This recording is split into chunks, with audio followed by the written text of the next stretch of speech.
Bien, buenas noches. Dios les bendiga a todos y cada uno de ustedes, también a los que están aquí participando en este culto de hogar. Vamos a esperar solamente algunos minutos mientras algunos por ahí se conectan a la transmisión para el estudio de la palabra de Dios en esta noche. Entonces vamos a cantar un coro mientras por allí algunos empiezan a conectarse. Una vez más lo menciono y vamos a cantar algunos coros aquí que me van a sugerir. ¿Cuáles coros me sugieren, por favor?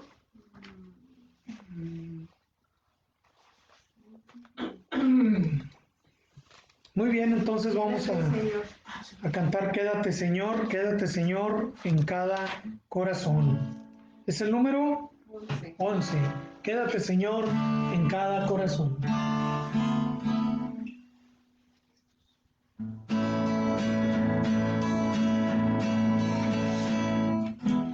Quédate Señor, quédate Señor, quédate Señor en cada corazón. Quédate Señor, quédate Señor, quédate Señor en mí.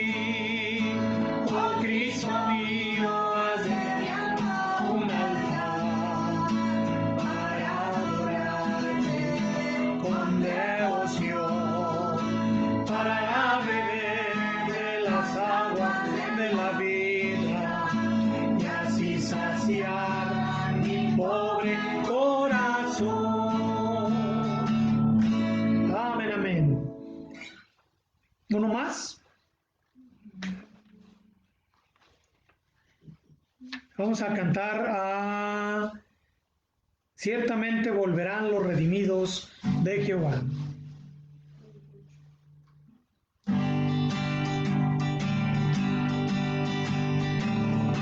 Ciertamente volverán los redimidos de Jehová. Volverá nación cantando y gozo perpetuo habrá sobre sus cabezas.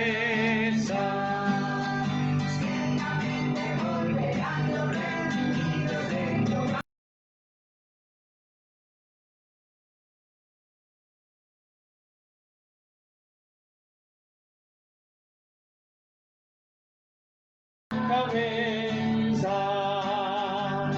y tendrán gozo y alegría y el dolor y el gemido irá. Ciertamente volverán los redimidos de Jehová. Volverá nación cantando y gozo perpetuo habrá sobre sus cabezas. Amén, amén. Bien, hermanos, vamos a cantar uno más. Vamos a cantar, ¿cuál me decía? Mirad cuán bueno y cuán delicioso es el número 42. Mirad cuán bueno y cuán delicioso es.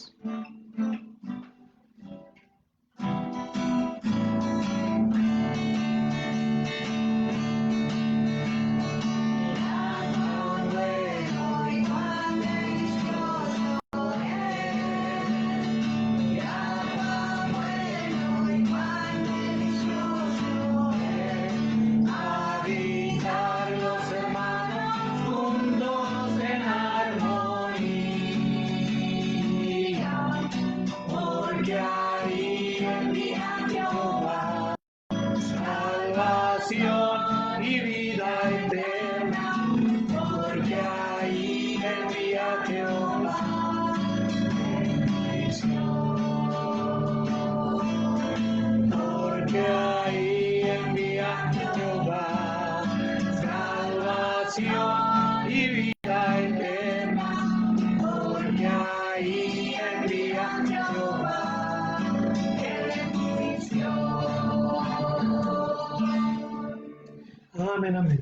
Bien, pues ahí pocos hermanos conectados, ya me di cuenta de ello, me ponen por aquí que no hay luz en la colonia, ahí donde está nuestra iglesia, nuestro templo, pero bueno, los hermanos que estamos aquí reunidos y que están por ahí conectados, vamos a disfrutar de la palabra de Dios y grabamos el mensaje para aquellos que no se pudieron conectar y lo ponemos para que lo puedan ver ahí el día de mañana, más nochecita, bueno, cuando venga, cuando regrese la luz allá a la colonia. Vamos entonces a orar, hermanos, y luego vamos a la palabra de Dios ahí en Nehemías, capítulo número 4. Vamos a orar a Dios y luego vamos a los versículos del capítulo 4 de Nehemías. Oremos. Señor bendito que moras en los cielos, Padre, otra vez delante de ti. Y otra vez agradecidos por las bendiciones que nos das, Señor, por los cambios que permites que haya en el clima, Señor, porque, Señor, tú tienes un propósito en ello. Rogamos, mi Dios, ahora que nos bendigas en el estudio, la lectura de tu palabra y que nos ayudes a ser bendecidos en ella. Te pedimos por los hermanos y por la familia, por cada uno de aquellos conocidos nuestros, Señor, que, Padre, están ahora padeciendo por el frío, padeciendo también por la falta de la energía eléctrica, que tú les des bendición, que haya calor espiritual, Señor, y que pronto puedan estar en mejores condiciones. Gracias te damos por todo, también sé con los enfermos, Señor, en Jesús, amén, amén, amén, amén. Pues bien, hermanos, ahí en Nehemías, en el capítulo número 4, la semana pasada, en nuestro estudio de los lunes, terminamos leyendo los primeros versos del capítulo 4. Vamos a repetir la lectura de los mismos versos y vamos a estudiar hasta el verso 23 del capítulo 4 de Nehemías. Dice la Biblia: cuando oyó Sanballat que nosotros edificábamos el muro, se enojó y se enfureció en gran manera e hizo escarnio de los judíos. Y habló delante de sus hermanos y del ejército de Samaria y dijo: ¿qué hacen estos débiles judíos? ¿Se les permitirá volver a ofrecer sus sacrificios? ¿Acabarán en un día? ¿Resucitarán de los montones del polvo las piedras que fueron quemadas? Y estaba junto a él Tobías amonita, el cual dijo: lo que ellos edifican del muro de piedra, si subiere una zorra, lo derribará. Hermanos, la semana pasada, estudiando acerca de la construcción del muro, y recuerde usted que estamos hablando no solamente de la construcción de un muro físico, sino también de la protección de los de afuera, de los enemigos, de los peligros, de los animales, de todo aquello que quiere hacer daño dentro del muro, y hablamos también del muro espiritual. Y hablábamos, hermanos, de edificar alrededor nuestro, en nuestro muro o morada, que es nuestro cuerpo, templo del Espíritu Santo, edificar protección para nuestra vida espiritual, que traerá como resultado protección también para nuestra vida de este cuerpo, que es el espíritu, perdón, es la morada, la casa, el templo del Espíritu Santo de Dios. Si estamos bien, hermanos, en nuestro espíritu, si tenemos un muro alrededor del mismo, no va a haber, hermano, peligro para nuestra carne. Sí vendrá prueba, pero no vendrá peligro, hermano, como cuando estamos nosotros descuidados, descuidando la parte espiritual de nuestra vida. Veíamos en el capítulo número 3 cómo cada familia construyó los grandes, los pequeños, cómo algunos que no querían construir no participaron y cómo algunos de los grandes construyeron solamente frente a sus casas, pero al final, hermanos, todos estaban construyendo. Y creo que en lo que leímos y estudiamos la semana pasada, todos estaban contentos y conformes con lo que se estaba haciendo. Algunos construyendo una parte grande del muro, otros estaban ahí construyendo lo que eran las bases de las puertas, otros las puertas y otros pusieron cerrojos y candados también en las puertas. Entonces, todo esto era lo que estábamos viendo nosotros en el estudio de la semana pasada. En el estudio de esta semana comenzamos viendo que aquellos enemigos, ¿se acuerda usted de aquellos enemigos? Siempre hay enemigos, que lo veíamos ahí en el capítulo 2, en el versículo número 10, cuando recién Nehemías llegó a Jerusalén para construir o levantar, reedificar el muro de la ciudad. Dice la Biblia que oyéndolo Sanbalat Horonita y Tobías el siervo amonita les disgustó en extremo que viniese alguno para procurar el bien de los hijos de Israel. Y creo yo, hermanos, que encontramos profecía en el libro de Nehemías 2:10, ¿verdad? Viendo nosotros que también iba a causar disgusto a los hombres, a los enemigos, a aquellos que estaban en contra de Cristo, cuando éste vino para procurar el bien nuestro. Miren el verso 19 que dice, pero cuando lo oyeron Sanbalat Horonita, Tobías el siervo amonita, y ahora ya no son dos, ahora son tres, y Gesem el árabe, hicieron escarnio de nosotros y nos despreciaron. Ahora dice la Biblia que cuando oye Sanbalat que ya se está edificando el muro, se enoja y se enfurece en gran manera. Ahora, la manera de sacar su enojo es burlándose de los judíos. Dice, y habló delante de sus hermanos. Ahora él quiere quedar bien con sus hermanos y del ejército de Samaria, porque anduvo regando la noticia como si fuese algo malo, algo que estaba en contra de la ley, el edificar el muro, y dijo, ¿qué hacen estos débiles judíos? Y luego llevar más adelante, ¿se les permitirá volver a ofrecer sus sacrificios? Y de hecho sí, sí se les permitió. Acabarán en un día, desde luego que en un día no terminarían, pero el sacrificio final sí se iba a llevar a cabo en un día. Resucitarán de los montones del polvo las piedras que fueron quemadas. Y hablaba yo un poquito, ¿verdad?, acerca de la historicidad de la quema de los muros y el por qué hablan ellos de los montones de polvo y de piedras quemadas. Y es que el lodo que se usaba mezclado, ¿verdad?, con el zacate, con la hierba, formaba entonces el block que se usaba para construir el muro. Entonces, si había mucho fuego, aquella paja, aquel zacate que se quemaba seco, que se quemaba, hacía que la piedra se desboronara y que solamente quedara polvo. No estaban resucitando de los montones del polvo piedras, estaban haciendo piedras nuevas. Mire, hermano, quiero comentar algo al respecto, porque en la palabra de Dios encontramos tantas cosas que a veces nosotros ni nos imaginamos hacia dónde va la historia. Hay quienes han preguntado, hermanos, acerca de la resurrección, que cómo el Señor va a hacer cuerpos nuevos del polvo de la tierra, o cómo va a levantar los cuerpos de aquellos que murieron en el mar y fueron devorados por los peces, o aquellos que fueron devorados por una bestia, y que cómo lo va a hacer el Señor. Bueno, el Señor del polvo de la tierra formó a Adán y a Eva, y también, hermanos, de el polvo de la tierra formará cuerpos nuevos para cada uno de nosotros si Cristo no viene antes y vamos a la tumba y nuestro cuerpo se deshace. Usted no se preocupe si su cuerpo se deshace, se lo come una fiera, lo echan al mar o se quema en una catástrofe. No se preocupe por ello. De ahí, del polvo de la tierra, del mismo polvo, el Señor hará cuerpos nuevos nuestros. No es necesario que Él tome el cuerpo viejo si el cuerpo ya está deshecho.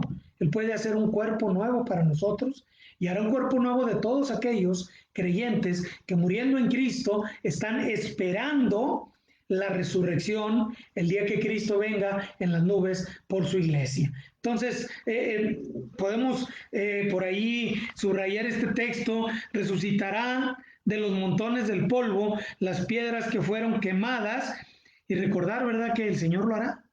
El Señor resucitará del polvo de la tierra a cada uno de los cuerpos para los creyentes que ya moran con Él, y también para los que vayamos con Él antes, si Él no viene antes, nosotros iremos con Él, estaremos con Él nuestra alma y nuestro cuerpo quedará en la tierra, pero algún día será también levantado. Dice el verso 3, y estaban junto a él Tobías amonita, el cual dijo, lo que ellos edifican del muro de piedra, si subiere una zorra, lo derribará. Ahora, Nehemías está escribiendo y Nehemías, él ha oído y más adelante nos lo declara, lo que dice Sanbalat, lo que dice Tobías, lo que dice Gesem y lo que dicen cada uno de aquellos que quieren hacerle daño al pueblo. Pero mire en el verso 4 cómo Nehemías no se refugia ni en los amigos, ni en los hombres, ni siquiera en el rey, mandándole carta al rey o aviso al rey, sino que ahora él está enfocado en una obra que él está seguro que es para Dios. Y dice el verso 4 en esta oración rápida también de Nehemías. Oye, recuerde, oración de Nehemías. Oye, oh Dios nuestro, que somos objeto de su menosprecio, y vuelve el baldón de ellos sobre su cabeza, y entrégalos por despojo en la tierra de su cautiverio. Ahora, ¿por qué dice estas palabras Nehemías? Porque estos hombres no se han dado cuenta todavía que ellos mismos están en cautiverio, que ellos mismos están presos, que son esclavos, que están encadenados todavía a la esclavitud de aquel pueblo que ahora, hermanos, haciendo historia, está liberando un poco al pueblo de Dios, que desde luego está en poder de Dios, como el pueblo también que los está tomando como cautivos está en el poder de Dios. Dios está usando a este pueblo ahora para liberar a el suyo. Pero Sanbalat, Tobías, Gesem, no se dan cuenta de que ellos mismos están en cautiverio. Hay muchos hombres, hermanos, en cautiverio, hombres que están en pecado, hombres que son esclavos de Satanás y que se burlan, que se mofan, que se ríen, que están en contra del pueblo de Dios. ¿Qué dice la oración de Nehemías? Si ellos nos quieren hacer daño, vuelve ese daño sobre su cabeza. Y que ellos sean despojo de la tierra que los tiene como cautivos. Tanta gente, hermano, que hoy es cautivo del pecado, que hoy es cautivo de este mundo y que va a terminar, hermano, siendo despojo de este mundo, siendo desperdicio de este mundo, siendo sobras en este mundo. Dice el 5, no cubras su iniquidad. Y Nehemías pedía que no se les fuera perdonado o que no se les perdonara este pecado. Dice, ni su pecado sea borrado delante de ti, porque se airaron contra los que edificaban. Ahora, si nosotros seguimos, hermanos, estudiando la profecía bíblica, vamos a encontrar que estos enemigos no eran solamente, hermanos, enemigos del pueblo de Israel, enemigos del pueblo de Dios, sino que eran enemigos del Dios mismo. Ellos, al igual que muchos pueblos antes y que muchos pueblos que vendrían después, estarían siendo usados por Satanás, ¿sí? No solamente para destruir a los moradores del pueblo. Ellos lo que querían era impedir que aquel que había de venir viniese. Sí, hermanos, que Cristo se presentara un día en este mundo para salvarnos a nosotros. Ellos no querían la manifestación de Cristo, no querían que un día en el pueblo de Israel naciera el Salvador del mundo.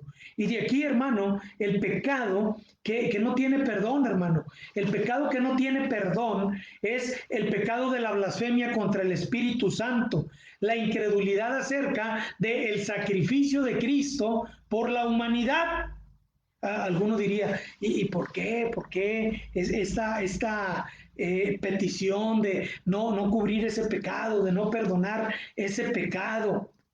Pues porque, hermano, este pecado, hermano, era blasfemar contra el Espíritu Santo, contra Cristo, contra su sangre, contra Dios mismo.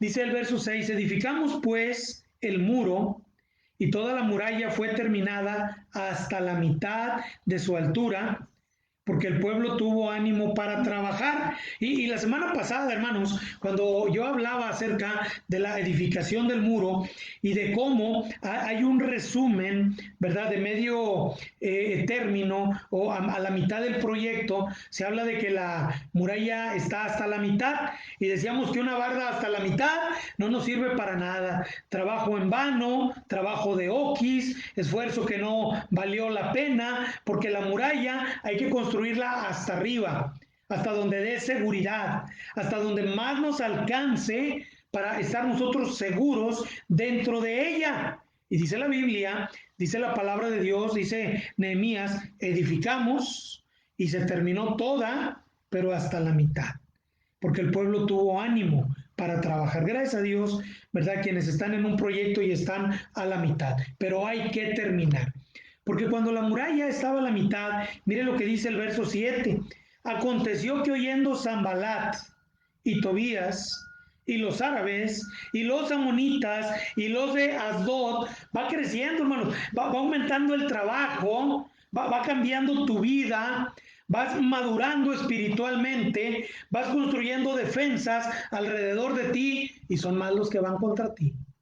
Es más el mundo que está en contra tuya, es más la familia que se pone en contra tuya, es más el mundo que te trae invitaciones, es más Satanás airado en contra de aquellos que están construyendo en Cristo.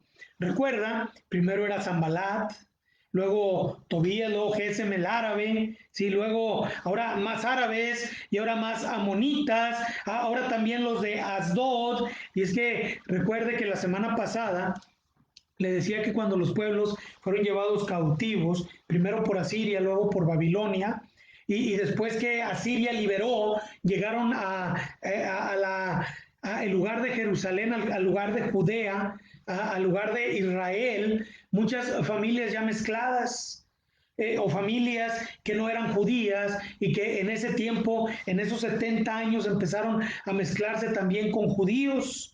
Entonces ya en la tierra de Palestina, en el pueblo de Israel, había gente de otras naciones, mezclas de judíos con otras naciones, los samaritanos, etcétera, y muchos ya no estaban de acuerdo con aquella limpieza étnica del pueblo de Israel. Y aunque se oye raro el término limpieza étnica, estamos hablando de que los del pueblo de Israel solamente deberían de mezclarse, deberían de formar familia con los del mismo pueblo de Israel. Ahora, había acá ya de muchos pueblos y ya no estaban de acuerdo en que uno se levantara sobre ellos, que era el pueblo de Israel. Dice la Biblia que se encolerizaron mucho, dice la Biblia, ¿verdad? En el 1, que se enojó y se enfureció.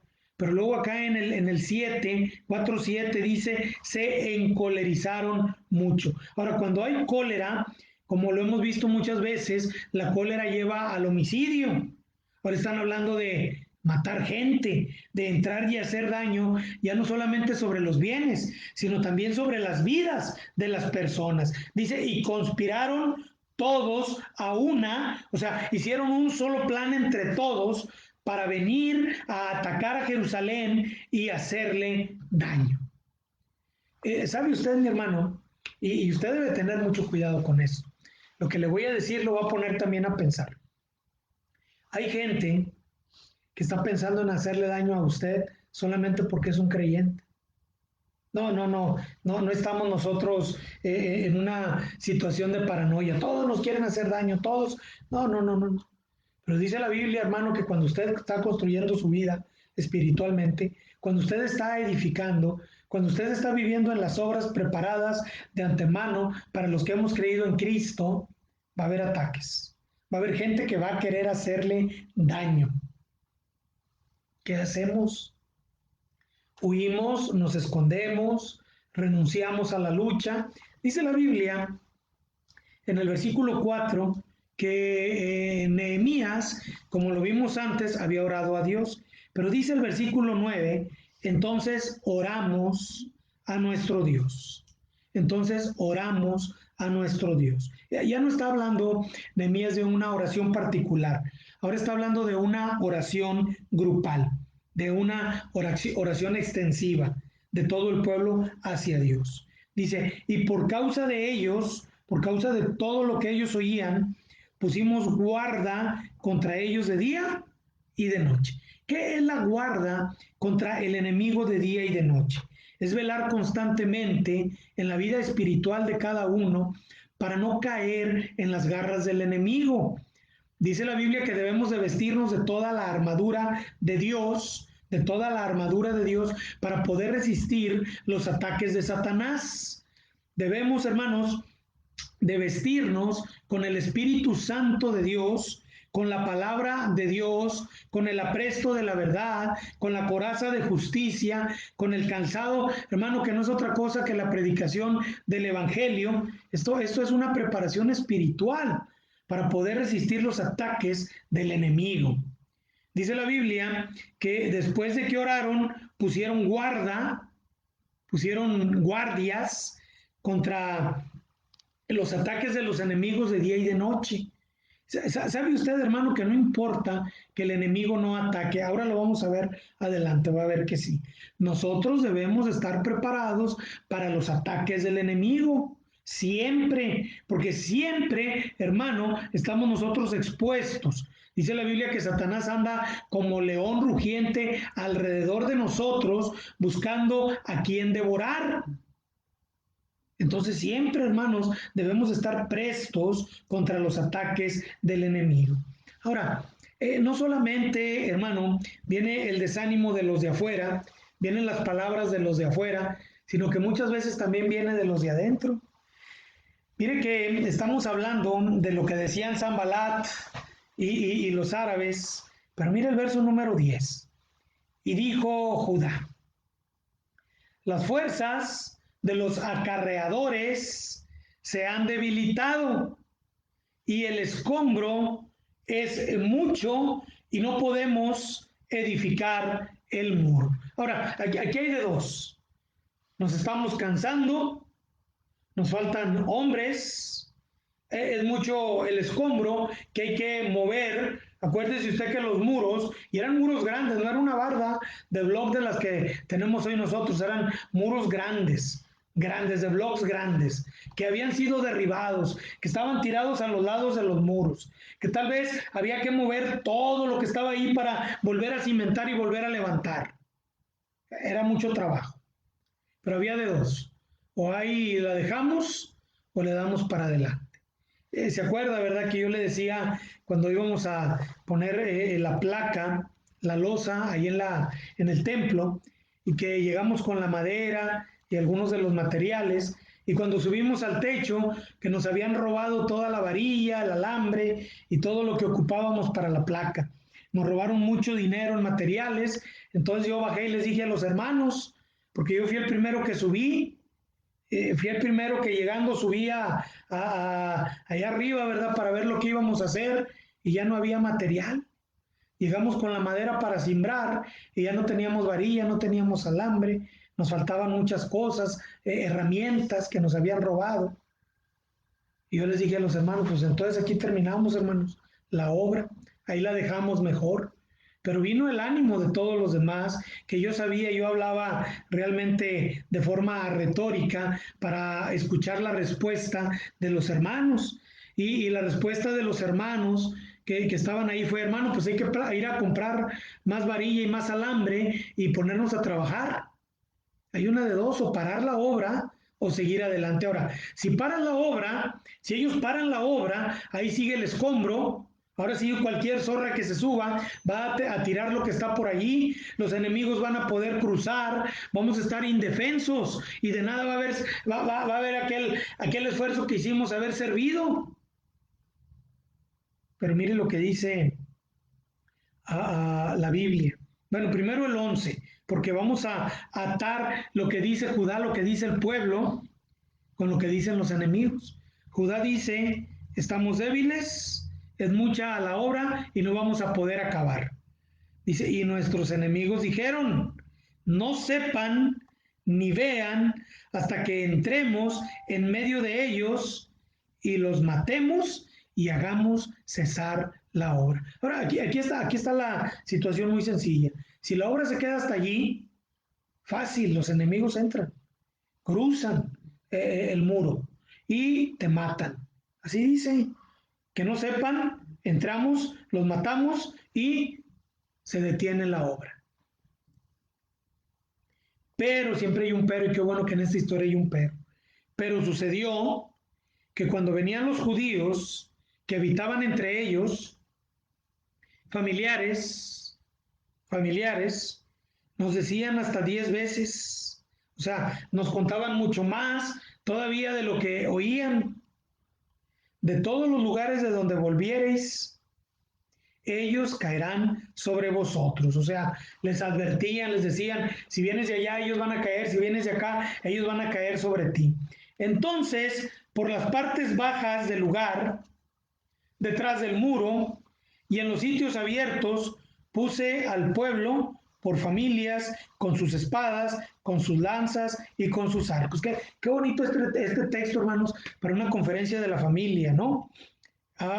Hay sitios bajos, hay muros que deben de ser cubiertos, hay lugares que están abiertos. ¿Por qué? No sabemos por qué, pero están abiertos y por ahí puede entrar el pecado, la maldad, etcétera, hermanos. Pero dice la Biblia que por familias, estaban las familias con sus espadas, con sus lanzas y con sus arcos. Fíjese usted, la espada, la lanza y el arco, desde luego que con sus flechas. Estaban bien armadas las familias.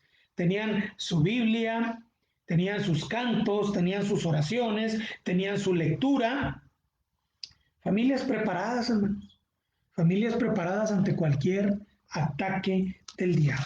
Nehemías, hermanos, como líder, no se dejó intimar, ni se dejó tampoco influenciar por lo que decían sus hermanos allí de Judá. No tuvo miedo de los que venían, de los judíos que venían y le decían, te van a atacar y te quieren matar. No, él siguió adelante, dice la Biblia, versículo 14, después miré y me levanté y dije a los nobles, a los ricos ahí del pueblo, a los oficiales puestos por el rey y al resto del pueblo, no temáis delante de ellos, acordaos del Señor grande y temible y pelead por vuestros hermanos, por vuestros hijos, por vuestras hijas, por vuestras mujeres y por vuestras casas. Otro texto, hermano, para conferencia de la familia. Pelea por tus hermanos, pelea por los hijos, pelea por la esposa, pelea por tu hogar, pelea por tu casa. Satanás quiere destruirte, el mundo te los quiere ganar, los hijos de Satanás se los quieren llevar. La carne está atenta a lo que hay en el mundo y también te puede ganar si no peleas por los tuyos, si no peleas por tus padres, si no peleas por tus hermanos, si no peleas por tu esposo, si no peleas por tu esposa, si no peleas por tu familia. Creo yo, hermano, que el liderazgo de Nehemías, este es el libro del liderazgo, era, hermano, desde luego que guiado por el Espíritu Santo, guiado por el Señor y escribiéndose también para nosotros, hermano, en esa guianza del Espíritu Santo, a influir en nosotros, en nuestros corazones, para pelear por nuestras familias. Definitivamente. Dice la Biblia, y cuando oyeron nuestros enemigos que lo habíamos entendido y que Dios había desbaratado el consejo de ellos, nos volvimos todos al muro, cada uno a su tarea. Y esta frase, hermano, aquí subrayada, cada uno a su tarea, no es otra cosa que, ¿cómo le diré, hermano? Como el cierre de un argumento utilizado por Nehemías al hablar con el pueblo. Hey, aquellos están conspirando contra nosotros. Yo oré al Señor. Ustedes se sienten cansados, pero aquellos quieren matarnos. Y vas a pelear por tu familia. Entonces, cada uno a su tarea. Cada uno a su tarea. ¿Cuál es tu tarea, hermano? ¿Cuál es tu tarea, hermana? Joven señorita, ¿cuál es tu tarea? ¿En qué estás enfocado para defender lo que es tuyo, lo que Dios ha puesto en tus manos? para defenderte a ti mismo, tu vida espiritual. ¿Cómo te has armado? ¿Cómo estás cuidando detrás del muro, en las partes bajas por donde puede entrar el enemigo? Donde te has descuidado y has abierto la puerta o no has puesto la puerta. La semana pasada les decía yo, hermanos, un muro de puerta sin puerta, ¿para qué sirve? O una puerta sin un cerrojo, ¿para qué sirve? Sin una cerradura. Y si tiene cerradura y no tiene candado, ¿para qué sirve? Es un lugar abierto. Debemos, hermanos, estar cuidando todo esto. Dice el versículo número 16. Desde aquel día la mitad de mis siervos trabajaba en la obra y la otra mitad tenía lanzas, escudos, arcos y corazas. Y detrás de ellos estaban los jefes de toda la casa de Judá. Y 3, 4 veces, hermano, Nehemías habla no solamente de las herramientas para la construcción, también habla de las herramientas, o sea, las armas para la defensa del pueblo. Debemos de construir, pero también debemos estar preparados contra los ataques del enemigo, aún y que el enemigo no venga o no llegue a venir en contra nuestra. ¿Por qué le digo esto? Ya casi terminamos. Dice la Biblia, verso 17, los que edificaban en el muro, los que acarreaban, o sea, los que se llevaban el escombro, y los que cargaban con una mano, trabajaban en la obra y en la otra tenían la espada. En una mano la espada, en la otra trabajando en la obra. La cuchara y la Biblia. La cuchara y la Biblia. Porque los que edificaban, cada uno tenía su espada ceñida a sus lomos. Y así edificaban. Y el que tocaba la trompeta estaba junto a mí. Y dije a los nobles y a los oficiales y al resto del pueblo, la obra es grande y extensa, y nosotros estamos apartados en el muro, lejos unos de otros. En el lugar donde oyereis el sonido de la trompeta, reunidos ahí con nosotros, nuestro Dios peleará por nosotros. Ahora, Nehemías no pasa por alto, hermanos, otra vez, hermano. La trompeta, me gusta mucho y alguna vez les dije, y no hemos tenido la oportunidad, pero alguna vez les dije que vamos a tener un estudio acerca de la trompeta o de las trompetas, porque es muy interesante lo que dice Nehemías. Me gusta mucho que el libro de Nehemías, hermano, envuelve bastante también de la profecía que será cumplida en nosotros, hermanos.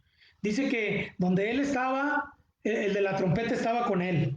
Y él les dice, cuando oigan el sonido de la trompeta, reúnanse en ese lugar y Dios mismo va a pelear por nosotros. Dos cosas, ¿verdad? Cuando la trompeta suene, cuando se oiga la voz de trompeta del Señor llamando a su iglesia, todos nos vamos a reunir en ese lugar con Él. Todos vamos a estar siendo reunidos con Él. Pero me llama la atención, hermanos, también el asunto de las batallas peleadas de parte de Dios por nosotros. Al menos recuerdo allá en el libro de Éxodo 14 y 15, cuando el pueblo de Israel estaba temeroso, los hebreos iban a cruzar el mar rojo y veían ellos que el ejército de Faraón venía detrás de ellos y ellos temían, hasta algunos ya se habían rendido. Pues lo que pase ha de pasar con nosotros. Cruzaron el mar. ¿Y quién peleó por ellos? Jehová de los ejércitos. Él fue el que peleó por ellos. Recuerdo la historia ya en Segunda de Reyes 6, cuando Eliseo estaba rodeado por un ejército sirio y el criado de él decía, y en el temor de él, estamos muertos. Y Eliseo pide a Dios que le abra los ojos a aquel hombre para que vea aquel gran ejército alrededor de ellos, de ángeles, el ejército de Dios que iba a defenderles. Cuando voy a Apocalipsis, no sé, hermano, siempre me lleno yo así como de emoción, se me pone la piel chinita, cuando escuchamos hablar de dos batallas, de la batalla del Armagedón y la batalla de Gog y Magog, una ahí en Apocalipsis 19:21, Apocalipsis 19:21, que dice así, mire nada más, dice la Biblia que el anticristo reúne para la batalla a muchas naciones y cruzan, ¿verdad?, el río Éufrates y llegan a Armagedón. Dice el verso número 19 del 19, dice, y vi la bestia, los reyes de la tierra y de sus ejércitos reunidos para guerrear contra el que montaba el caballo y contra su ejército. Dice la Biblia, y la bestia fue apresada y con ella el falso profeta, que había hecho delante de ella las señales con las cuales había engañado a los que recibieron la marca de la bestia y habían recibido y habían adorado su imagen. Estos dos fueron lanzados vivos dentro de un lago de fuego que arde con azufre, y los demás fueron muertos con la espada, con la palabra que salía de la boca del que montaba el caballo, y todas las aves se saciaron de las carnes de ellos. Venían a pelear contra el remanente del Señor, contra el Señor mismo. ¿Y cuál batalla? ¿Dónde vemos nosotros aquí la batalla? Llegaron, el Señor emite palabra y ellos son destruidos. Son muertos en ese mismo lugar. ¿Cuál batalla? Dice la batalla de Armagedón. Es la matanza de Armagedón. Y en el capítulo 20, en los versículos 7 y 9, o 7 al 9, dice la Biblia, cuando los 1000 años se cumplan, Satanás será suelto de su prisión y saldrá a engañar a las naciones que están en los 4 ángulos de la tierra, a Gog y a Magog, a fin de reunirlos para la batalla. Ahora, hermanos, en este tiempo ya no es el mismo gobierno, ni los mismos países, ni la misma división política, ni nada de eso. No son ejércitos de Rusia y ejércitos de China, es gente que ha vivido en el milenio, que ha nacido en el milenio, que engañados por Satanás son reunidos allí, el número de los cuales es como la arena del mar. Y subieron sobre la anchura de la tierra y rodearon el campamento de los santos y la ciudad amada. Y quieren destruir, hermano. Van a querer destruir al pueblo de Dios. Dice, y de Dios descendió fuego del cielo y los consumió. Dice Nehemías, Dios peleará por nosotros. Tú prepárate, hermano, espiritualmente. Tú prepárate con las armas espirituales de edificación y de defensa. Y sabes que Dios va a pelear por ti. Eso es lo que nos dice la palabra de Dios, que Dios va a pelear por nosotros. Cuando tengamos un estudio allá en el libro de Josué, vamos a darnos cuenta, hermanos, también cómo Dios nos dice que nosotros nos esforcemos, que seamos valientes, y Él va a estar con nosotros a donde quiera que vayamos. Se lo repite 1, 2, 3, 4 veces el Señor, y a lo largo de toda su vida se lo dice a Josué, y Josué lo toma en cuenta y él se prepara. Y él dice, yo y mi casa serviremos al Señor. Y es lo que Nehemías le está diciendo a las familias. Ustedes pónganse detrás del muro, tomen la espada con una mano, sigan edificando, sigan construyendo, y Dios peleará por nosotros. Nosotros pues, dice Nehemías, trabajamos en la obra. Y la mitad de ellos tenían lanzas desde la subida del alba hasta que salían las estrellas, desde la mañana hasta la noche. También dije entonces al pueblo, cada uno con su criado, permanezca dentro de Jerusalén, y de noche sirvan de centinela y de día en la obra. Y ni yo, ni mis hermanos, ni mis jóvenes, ni la gente de la guardia que me seguía, nos quitamos nuestro vestido. Cada uno se desnudaba solamente para bañarse. Vamos a ver en el capítulo 5 la próxima semana, hermanos, el testimonio del servicio de Nehemías. Nehemías tiene que dar un testimonio y tiene que poner ejemplo al pueblo para que el pueblo se anime a trabajar también en la obra del Señor. Hoy vamos a terminar aquí el estudio de la palabra de Dios y vamos a dejarlo por allí el mensaje para que si usted quiere volver otra vez a disfrutar la palabra de Dios, quiere volver a disfrutar de este estudio, lo pueda hacer. Entonces, hermano, hermana, Dios le bendiga, trabaje en la obra de Dios, una mano edificando, otra mano la espada para la defensa. Dios le bendiga en esta noche y bueno, para los hermanos de la iglesia, nos vemos el próximo miércoles. Al parecer las condiciones del clima estarán mejorando el miércoles y creo que vamos a tener un buen tiempo también allí en el templo a las 7 de la tarde. Dios les bendiga, hermanos. Buenas noches, vamos a orar y concluimos. Señor, gracias te damos por tu palabra, que el estudio de esta, Señor, nos llene de ánimo para seguir trabajando para tu obra y en tu obra. Señor, bendice a nuestras familias, bendice nuestra iglesia y bendice cada iglesia, Señor, que también es edificada cada día. En tus manos estamos. En el nombre de Jesús. Amén. Amén. Amén.